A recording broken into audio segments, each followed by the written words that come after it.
So it is day 18 of my BlackBerry challenge. This is a 30-day challenge where I'm going to be using the BlackBerry Torch 9810 for 30 days. Like I said, it's day 18, so it's been a while giving you guys my weekly update. This week has been a little bit different because I actually took off work this week because of a personal emergency, and so I was out and about a lot more than I usually am, and so I got to use the phone in ways that I haven't really, so far I got to really test it out and use a couple of features that I haven't used thus far just because usually I'm at home working. So I used things like maps, navigation, internet, and a couple of other apps while I was out and about. And it was a good test. I also brought an Android phone with me just in case I needed it. Normally I'm testing the phone, but in this case, 30-day challenge aside, I was in a situation where I needed something that would work, that was reliable. I didn't have time for, messing around with it. I just needed something to work. And so I had brought the Android phone just in case I needed it. And I ended up needing it because BlackBerry really failed in every area where I needed it. It was adequate. Maps worked okay. Web browsing, I've said before, it's decent, but still kind of a little bit slow and laggy. And just, in the situation I was in, I was like, you know what, I don't have time for this. And the Android phone, as you know, maps navigation is excellent, web browsing is excellent. Maps on BlackBerry, it's kind of slow. It takes a while to refresh, if you zoom in or move around. Aesthetically, just visually, I like the design on Android more. I think it's more refined. So performance with maps and navigation, definitely not good enough, and so I ended up using the Android phone I had brought. Also, when it came to web browsing, again, I've said before, it's usable. If I have the patience, I can, whatever, if I'm web browsing or looking up news, I can use it and kind of just work with it. But again, in this situation, I didn't have time for that. I needed the web page to load, I needed to pinch and zoom, I needed to navigate, and it didn't work, and so I went to using the Android phone. And a couple of other things, specifically with apps, there was maybe an app that I needed, or I needed to get information on a certain thing, and so a specific app would be helpful for that.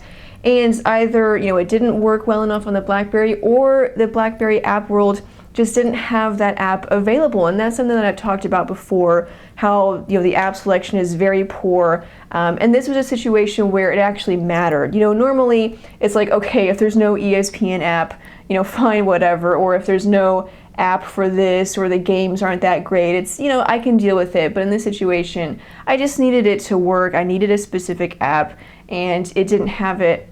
So it was a good test, and I learned a lot about the phone, and in the end I was disappointed, and I think it was kind of a more honest, true life test rather than sitting at my desk testing out web browsing, or going around and testing speed tests like what we usually do. It was a real world test, and so I think it was a more honest examination. Last week I talked about how I was coming to grips with what BlackBerry was, what it isn't. I had started to, discover a couple of new features and new apps, and figuring out if I could really use it in every aspect of my life, not just email, but also web browsing, news, listening to music, different things like that. And I was kind of starting to settle into it. But this past week, with the experience that I had, again, I'm going back to what I said before.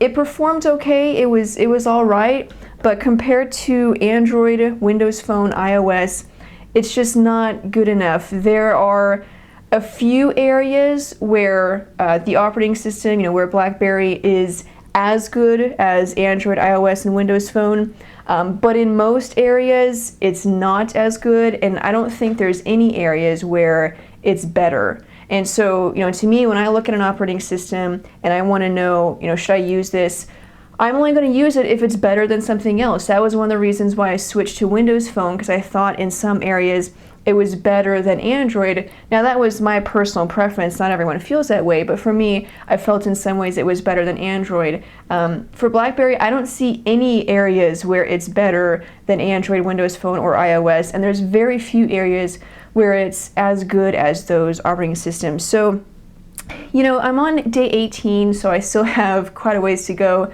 I can already tell when the challenge is over, I'm probably not going to use BlackBerry anymore. I will whenever BlackBerry 10 is announced and released and we can get some hands-on time with it. I am going to, you know, try that out, give it a shot. I don't know if I'll do another 30-day challenge, but I would like to see that because what we've seen so far is pretty exciting. But I'm kind of getting the feeling that BlackBerry in its current state is not for me, but you know, it's day 18, things could change, but I think I'm kind of to the point now where, you know, this is what it is. I've kind of already seen its potential, I guess, or what it could be or what it's not, and I think I'm kind of accepting that now. But that's my day 18 update. I'll be back on day 23, which is Tuesday the 28th. And so, I don't know, maybe something new will happen. Like I said, this week was kind of different, so maybe next week things will be a little bit different. But those are my thoughts for this week. If you missed any of these videos, you can check out the previous ones. I have, I think, 4 or 5 so far in this challenge. And also check out Aaron's videos. He's doing a 30-day challenge with the Galaxy Note, so that's been pretty interesting. But that's it. I'll see you guys on day 23, and possibly in the meantime. I'm Sydney from PhoneDoc.com. I'll see you guys later. Bye.